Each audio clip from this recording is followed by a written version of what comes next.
Welcome to Civics and Coffee. My name is Alicia, and I am a self-professed history nerd. Each week, I'm going to chat about a topic on U.S. history and give you both the highlights and occasionally break down some of the complexities in history and share stories you may not remember learning in high school, all in the time it takes to enjoy a cup of coffee.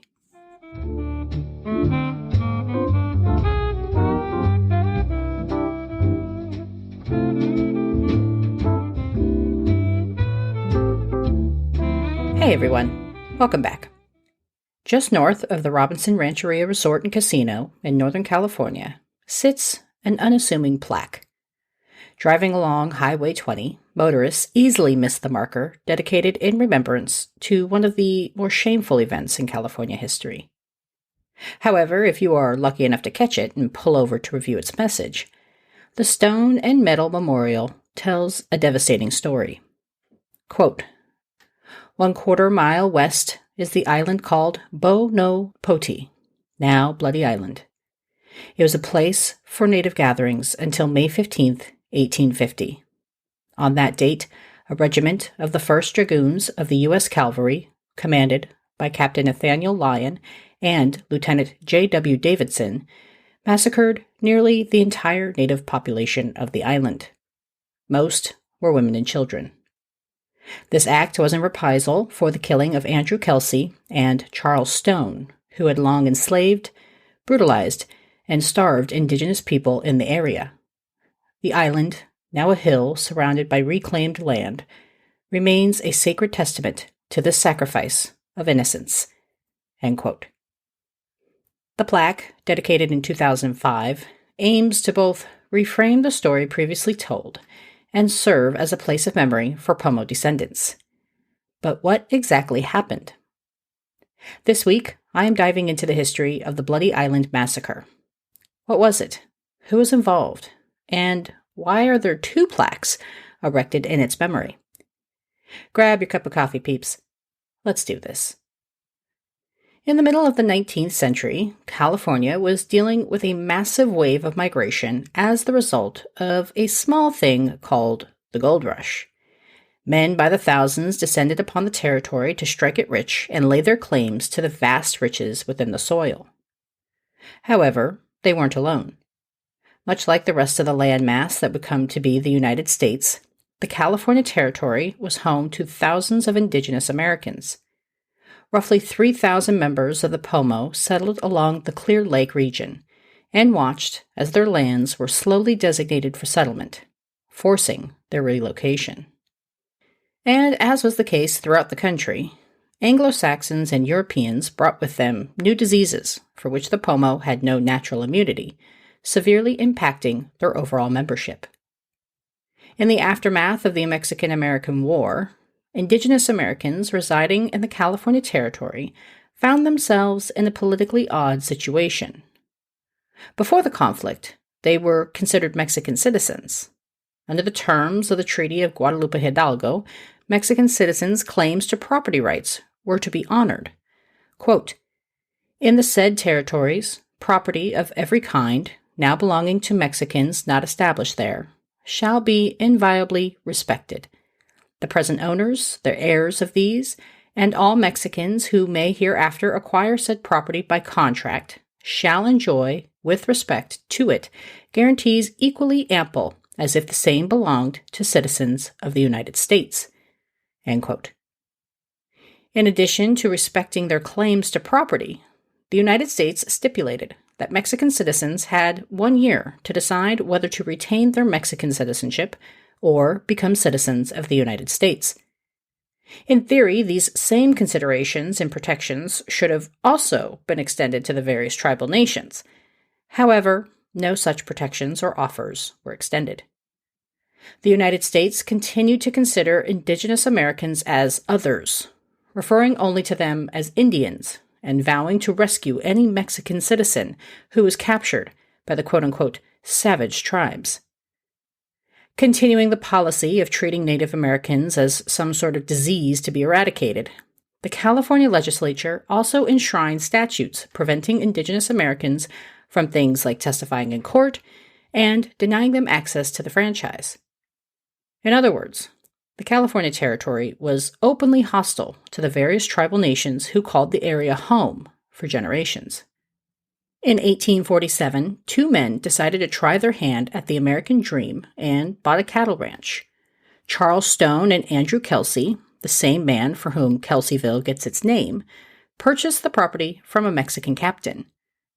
Included in this bill of sale were several indigenous men, referred to as vaqueros, or cowboys. Stone and Kelsey were notoriously difficult, tough, and cruel cattle ranch owners. While the prior owner was absent for long stretches, giving a sense of autonomy to the men working the land, Stone and Kelsey were hands-on and lived on site.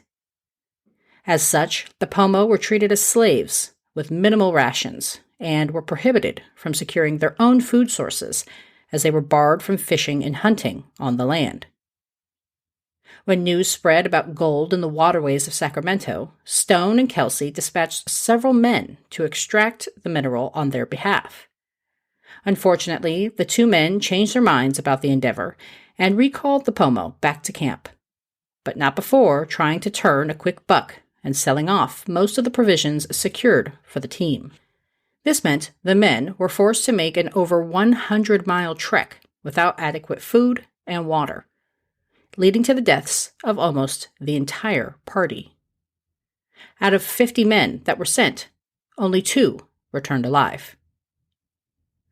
While the inhumane treatment of indigenous Americans was nothing new, Stone and Kelsey were considered especially brutal.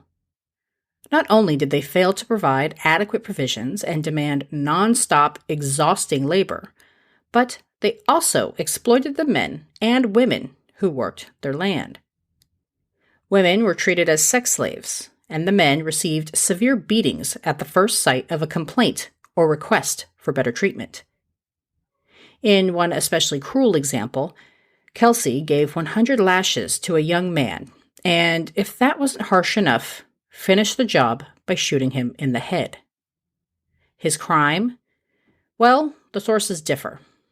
The young man either flirted with a young Pomo woman who Kelsey kept as a forced concubine, or dared to ask Kelsey for more wheat to give to his dying mother. Regardless of the reason, the punishment hardly seems to fit the quote-unquote crime. All of this mistreatment led to the Pomo rising up against their enslavers.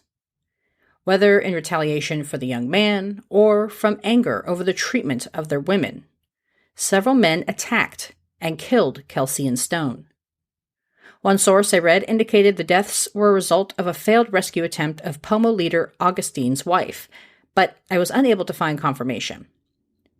Whatever the cause, 2 white men were killed at the hands of what many believed were savage Indians, and that couldn't stand. Upon hearing of the deaths, Kelsey's brother Benjamin vowed revenge. He demanded the United States government respond, telling the military unit stationed in Sonoma that his brother was, quote, killed in cold blood, end quote. Unhappy with the pace of the military, Benjamin Kelsey organized a vigilante group and led a search for the men responsible for his brother's death. They indiscriminately murdered dozens of indigenous Americans, none of whom had any role in the deaths of Stone and Kelsey. And while they were eventually captured, no one in the party was ever brought to trial. Unwilling to allow the deaths of 2 white settlers go unpunished, the United States government responded quickly. The 1st Dragoon Division of the U.S. Cavalry was deployed to Bono Poti to exact vengeance. Unsure of the conditions that awaited them, the unit decided on a sneak attack conducted under the cover of darkness to maximize their advantage. They estimated anywhere between 200 and 400 Pomo were stationed on the island and wanted to ensure maximum damage. In reality, the individuals on the island at the time of the attack were mostly made up of women and children. And if that wasn't bad enough, those who were on the island had no ties to the murders of Stone and Kelsey. Under the command of Nathaniel Lyon, the military force invaded on May 15, 1850, killing scores of Pomo. Casualty estimates vary anywhere from 60 to over 200. Whatever the amount, most of the dead were not Pomo warriors, but the young women and children who inhabited the island. News of the massacre was initially met with shock. Although many Californians had low opinions of the surrounding indigenous communities, the murder of women and children was a bridge too far. In reporting the story, the newspaper Alta California, not one to sympathize with Native Americans, called the action a, quote, horrible slaughter, end quote, and was largely supportive of the Pomo, even pointing out how peaceful they were, writing partially, quote, little or no resistance was encountered, and the work of butchery was of short duration. The shrieks of the slaughtered victims died away, the roar of the muskets that ceased, and stretched lifeless upon the sod of their native valley were the bleeding bodies of these Indians, end quote. However, the support didn't last long, and the paper issued a retraction just a few days later, citing testimony from a General Percifer F. Smith. The shift in narrative stood for decades, even making it to a marker dedicated to its memory in the mid-20th century. The plaque was sponsored by the Native Sons of the Golden West. The fraternal organization was initially established in 1875, with a focus on preserving California's history. Unfortunately, the history they preserved was not always an accurate reflection of events, exemplified by the marker dedicated in 1942, which reads, quote, scene of a battle between U.S. soldiers under the command of Captain Lyons and Indians under Chief Augustine, April 14, 1850. Dedicated as a historical monument by the Native Sons of the Golden West, May 20th, 1942, end quote. Not only do they have the date of the incursion incorrect, but the word choice also paints a vastly different picture from actual events.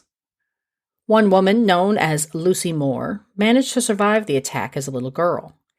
In Moore's telling of the events, she hid under the water, using a hollowed-out reed as a breathing apparatus until she was far enough away from the cavalry. Living to the age of 110, Moore shared her memories of the harrowing attack with her descendants. This included her great-grandson, Clayton Duncan, who established the Lucy Moore Foundation in her memory in 2000. The foundation has focused both on correcting the inaccurate history of the events in 1850 and establishing a cultural center for the tribe. In 2005, the foundation successfully sponsored that new dedication I read earlier, putting the events of the massacre into sharper focus. Every year, Clayton organizes a sunrise ceremony of forgiveness to pay tribute to those who lost their lives during the attack. The foundation hopes to increase awareness about the massacre and educate residents about the events at Bloody Island. They are also working to preserve the site of the mass graves. Their goal is to secure the area as one of archaeological sensitivity and prevent any development on the land. Considered one of the best documented indigenous massacres in California history, Bloody Island is just one in a long line of questionable acts perpetrated by American settlers. Much like the rest of the United States, indigenous communities in the California territory were seen and treated as savages, incapable of cultivating the vast natural resources at their fingertips. They were barriers to be cleared in the pursuit of land, riches, and power. Adding to this insult is the pervasive reframing of the historical narrative to minimize, and sometimes outright omit, the experiences of these communities. One small silver lining is historians have begun to interrogate these events with a new lens, which focuses on the perspective of previously marginalized individuals, such as the Pomo. This helps fill in the gaps and, in my opinion, provides a more complete narrative of our past. Thanks, peeps. I'll see you next week. Thanks for tuning in, and I hope you enjoyed this episode of Civics and Coffee. If you want to hear more small snippets from American history, be sure to subscribe wherever you get your podcasts. Thanks for joining me, and I look forward to our next cup of coffee together.